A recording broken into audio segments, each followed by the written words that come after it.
자, 안녕하세요. 원탑 속도국어 김선생입니다. 오늘은 수능국어 현대식 고전식 표현법 쉽게 푸는 방법에 대해 정리하겠습니다. 자, 이제 시작해 볼게요. 1번 시의 표현법이 왜 힘든가 이렇게 돼 있죠. 그죠? 이제 힘든 이유가 첫 번째는 표현법의 개념이 정리가 안 돼 있다는 얘기예요. 수많은 표현법이 있는데 여러분들이 머릿속에 개념 정리가 안 된 상태에서 당연히 어떻게 돼? 문제를 접하게 되면은 틀릴 수밖에 없겠죠. 그죠? 자, 이게 첫 번째 문제고요. 두 번째는 개념은 알아.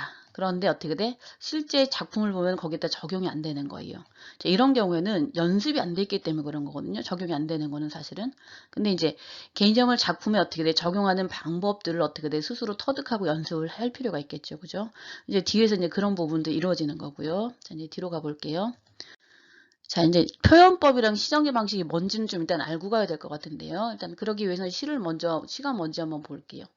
자, 시는 개인의 정서와 주관을 이미지로 표현한 문학 장르다. 이렇게 돼 있죠. 그죠? 자, 예를 들면은 내가 이미랑 헤어져서 되게 기쁘다, 슬프다 이런 감정들을 표현해 주는 게 시인데요.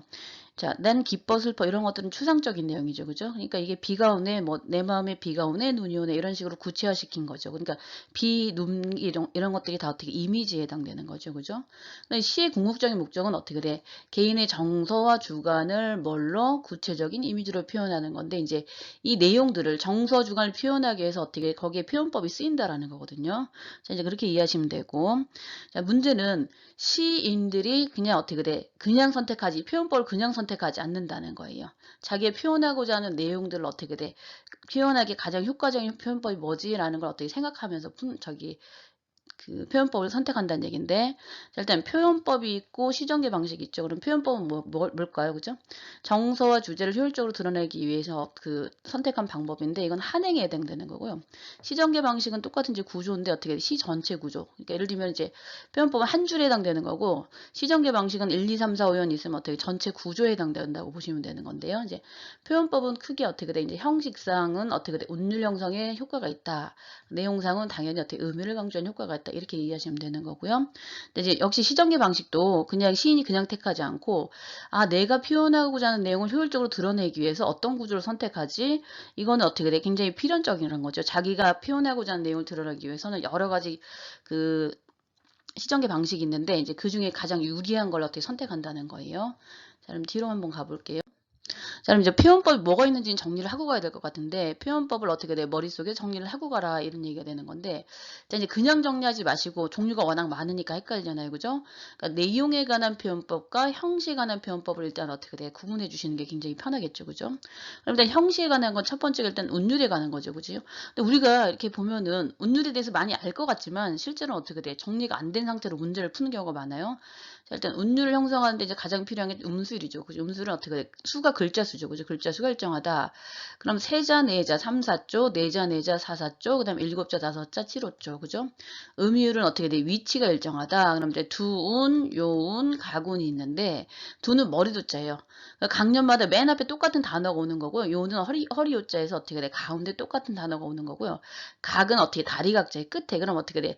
각 년마다 끝에 뭐뭐하네, 뭐뭐하네, 뭐뭐하네 이렇게 끝나면 어떻게 가군이 된다는 거고요. 자, 이제 음보는 띄어쓰기 단위예요. 띄어쓰기. 그럼 어떻게 돼? 일단 우리가 그 고전시가에서 좀 흔히 많이 나오는 개념인데 가실이 있고 하면은 어떻게 돼? 일단은 띄어쓰기 단위니까 여기 띄어쓰죠. 그죠? 그럼 어떻게 돼? 일단은 일음보, 이음보, 삼보가 되는 거고요. 그다음에 일단 그다음에 사음보는 어떻게 돼? 자, 이제 보통 노세, 젊어서 노세니까 할머니들 그 민요 중에 이런 게 많은데 노세가 그 A고 다시 A가 반복되고 젊어서가 B고 어떻게 돼? 다시 노세가 반복된 이걸 AA, BA인데 사음본 흔히 어떻게 되죠? 네 덩어리 띄어쓰기죠. 한 덩어리, 두 덩어리, 세 덩어리, 네 덩어리 이렇게 띄어쓰기가 되는 거죠. 자, 그다음에 이제 반복법은 유산 통사 구조. 그러니까 우리가 유산 통사 구조를 쓴다라는 의미로 이제 그 표현법 선지가 나오는데 그게 이제 결국 반복법에 대한 얘기거든요. 그래서 효과는 당연히 이제 의미를 강조해 준 효과가 있고 그리고 이제 대꾸는 비슷한 위치에 오는 거고요. 도치는 순서를 바꾸는 거고 생략은 어떻게 돼? 얘들아 뭐 점점점해서 뒷말을 생략해서 변화를 준다는 건데 이게 다 변화주 효과를 주는 거고요. 자, 그다음에 이제 내용에 관한 것들은 이제 이 세 가지가 제일 중요해요. 일단 무조건 수능에서는 단어 역설 감정이입 이건 이제 왜 그런지 뒤에 가서 설명드릴게요. 네, 비유하기는 당연히 시에는 어떻게 돼? 이제 추상적인 거니까 그걸 구체화시키기 위해서 그죠? 직유 은유, 의인, 그죠? 그럼 지규는 뭐뭐처럼 뭐뭐인 양 뭐뭐같이, 은유는 A는 B다 이런 식으로. 근데 의인은 사물을 사람처럼, 화류는 무생물을 생물처럼. 그럼 사실은 이제 화류 안에 의인이 포함된다고 보시는 거예요. 그러니까 의인은 사람의 개념이라서 뭐 바다가 내게 말을 건다, 바다가 나를 사랑한다고 얘기한다 이렇게 그 사람처럼 행동한 건 의인이고 바다가 달린다 이러면 어떻게 돼? 무생물일 생물처럼 표현하니까 화류가 되는 거고요. 대이유는 어떻게 돼? 하나의 사물 가지고 전체를 대신하는 거라고 보시면 되는데요. 쉽게 사람은 빵만으로 살 수 없다 해서 어떻게 돼? 그 빵이 의식주 중에 식에 해당되는 걸 상징한다라는 거죠. 그러니까 빵이라는 하나의 삶을 가지고 어떻게 돼? 전체를 대신한다. 그렇게 이해하시면 되고. 그리고 이제 음성 상징어를 몰라서 틀리는 친구들이 많은데 이제 의성어가 소리를 흉내낸 건데 그 뭐 퐁당퐁당 이런 것들 그다음에 이제 의태어는 어떻게 돼? 비틀비틀 슬금슬금 이런 것들 태도를 흉내낸 거거든요. 근데 이걸 같이 묶어서 우리 음성 상징어라고 하는데 이거를 몰라서 틀리는 경우가 많아요. 안타깝게. 그러시면 안 되겠죠. 이제 비유하기를 했을 때는 어떻게 될지 내용을 구체화시켜주는 효과가 있다. 이렇게 보시면 되고. 근데 이제 과장은 크게 부풀려서 얘기하는 거고 열거는 그 하나 두 개가 아니고 세 개 이상의 유사한 걸 나열하는 것들인데 이것도 의미 강조 효과가 있고 대조는 이제 반대되는 걸 배치함으로 해서 의미를 강조하는 효과가 있다. 이제 이렇게 이해하시면 되는 거고요. 자, 이제 요거에 대해서 구체적으로 뒤에서 한번 다시 정리를 해드릴게요. 자, 이제 시정계 방식 개념을 정리하거라. 이제 표현법은 한행에 해당되는 거고 시정계 방식은 전체의 어떻게 돼 구조에 대한 것들인데 이거는 몇 개 안 되니까 머릿속에 정리를 하고 가세요. 수미상관 그럼 이거는 어떻게 머리수 꼬림이거든요.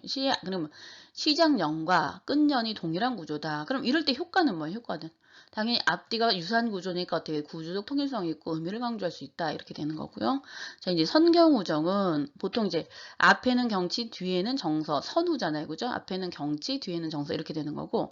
근데 어떤 경치를 보고 뒤에 정서가 나오는 것들인데 이건 이제 보통 우리가 기행문을 생각하면 돼요.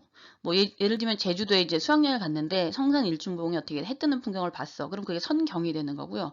우와 아름다워 이게 어떻게 돼? 후정이 되는 거거든요. 정서를 나타내는 거고요. 자, 이런 경우는 어떻게 돼?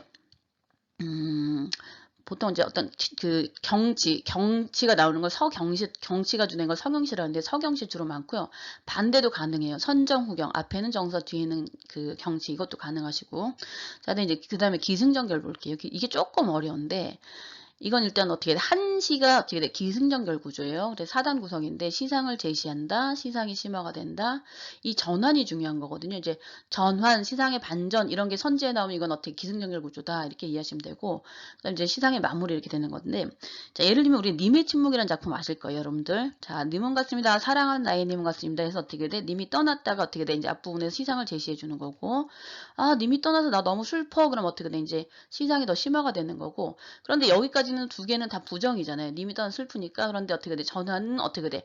아, 하지만 나는 님이 올 거를 믿어. 갑자기 어떻게 극보고지를 갖기 시작하고 그럼 결론 어떻게 돼? 마무리가 되는 건데 어떻게 마무리된다? 긍정으로 끝난다는 거죠. 왜? 극보고지가 있으니까 어떻게 돼? 아, 님은 올 거야. 언젠가 제외를 할 수 있을 거야. 라고 긍정으로 끝나는 거니까 부정, 부정, 다시 뒤집어져서 긍정, 긍정 이렇게 마무리가 되는 거예요. 반대도 돼요. 긍정, 긍정, 부정, 긍정. 당연히 근데 이게 더 많겠죠. 그죠? 부정적이지만 어떻게 부정적 현실에 대한 극복을 있는 시가 좋은 시니까 교훈적인 시니까 이게 더 많다라고 이해하시면 되고 근데 이제 시간 구성은 우리가 이제 그 소설에도 많이 나오는 것들인데 과거, 현재, 미래 이게 순행 구성이고 자 거꾸로 되는 게 미래, 현재, 과거 이건 알고 가시죠. 그치? 여기 이제 흔히 그 시간 구성에서는 이제 여기 요 부분이 좀 많이 나오겠죠. 그죠? 근데 이제 시선의 이동 같은 경우는 화자가 어떻게 돼? 뭐 경치나 풍경을 바라보는 시적 대상이 존재하는 거죠. 이제 화자가 이야기하는 대상을 시적 대상이라고 그러는데 이게 사물일 수도 있고 사람일 수도 있거든요. 제가 알고 가시면 되는데 이제 보통 위에서 아래 같은 경우 내 뭐 하늘에 그 달을 봤어. 그 다음에 어떻게 돼? 땅에 꽃을 봤어. 그럼 위에서 아래. 그 다음에 좌에서 어떻게 돼? 뭐 친구를 봤다가 어떻게 우에서 집을 봤다 그러면 어떻게 돼? 좌우. 그 다음에 멀리에서 뭘 봤어? 저 뭐 산을 봤어. 근데 가까이서 어떻게 돼? 사슴을 봤어. 원경에서 근경, 근경에서 원경. 근데 이제 의미가 점점 더 확대되는 게 어떻게 점층법이고요. 의미가 축소가 된 게 점광법인데 당연히 이게 많겠죠. 그죠? 그렇게 이해하시면 되고. 자, 이제 그 다음에 내용과 형식은 유기적으로 연결된다. 이제 이거의 의미를 알고 가셔야 되는데요. 내용과 형식이 유기적으로 연결된다는 의미는요. 자, 이제 쉽게 얘기해서 어떤 시인들이 내용을 표현할 때 내용을 표현하기 위해서 형식을 따로따로 보는 게 아니고 내가 이 내용을 표현하기에 가장 효율적인 표현 방법이 뭐지를 어떻게 생각하면서 어떻게 그 표현법을 선택하는데, 그러니까 여러분들이 어떻게 문제를 볼 때 자꾸 안 풀리는 이유 중에 하나가 내용 따로 형식 따로 이렇게 노는 거예요.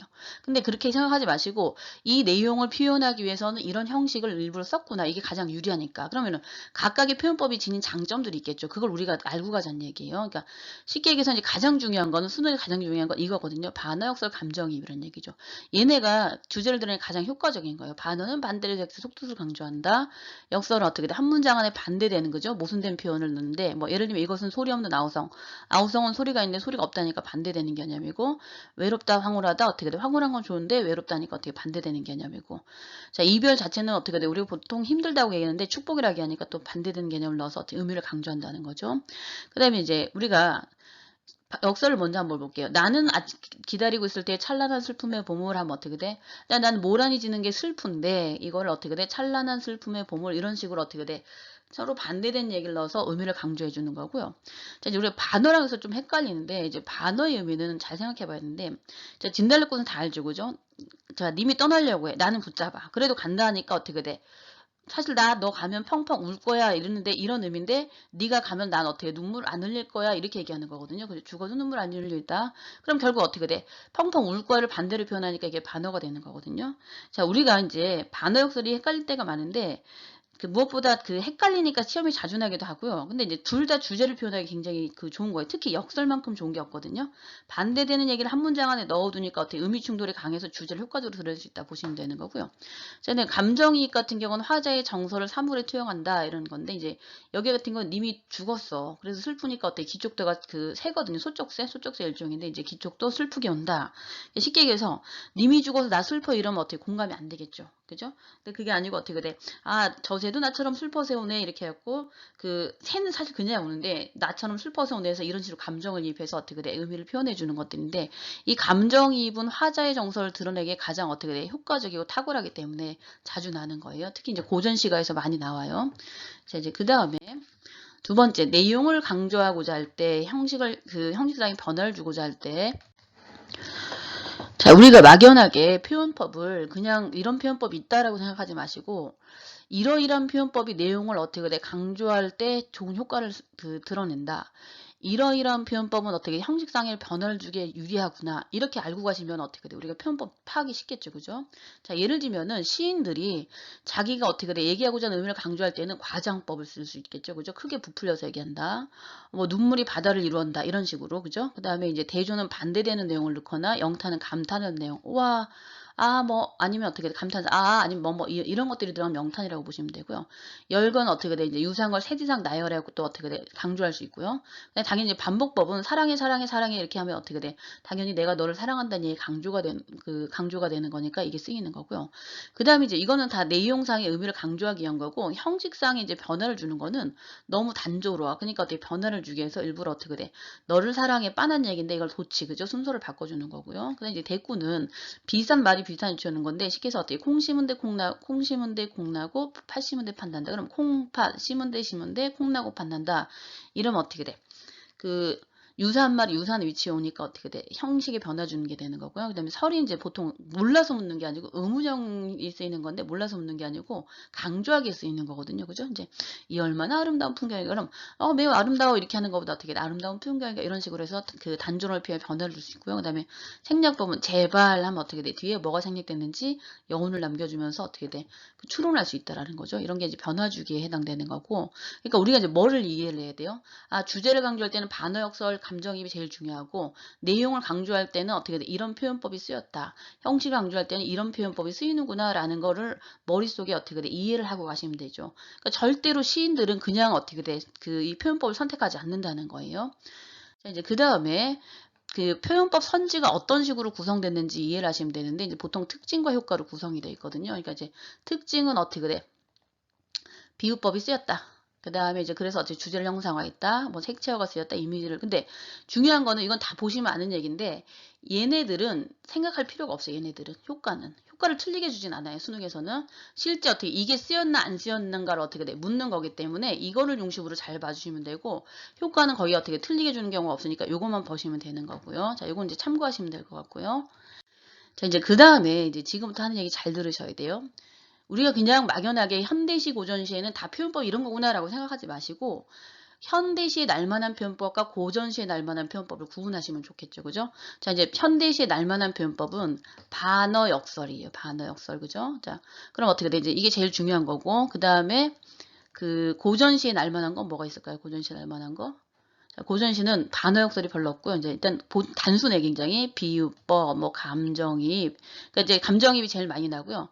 그다음에 이제 사설시조 같은 경우 과장법, 평면이 부르는 거 과장법, 연세법. 자, 연세법이 앞에 나온 얘기를 다시 한번 받아주는 거고 중의는 어떻게 의미가 이중으로 해석되는 거고요. 근데 자, 현대시에는 반어 역설이 중요한데 고전에는 반어 역설이 없어요. 근데 유일하게 정석 가는 작품만 반어 역설이 있어요.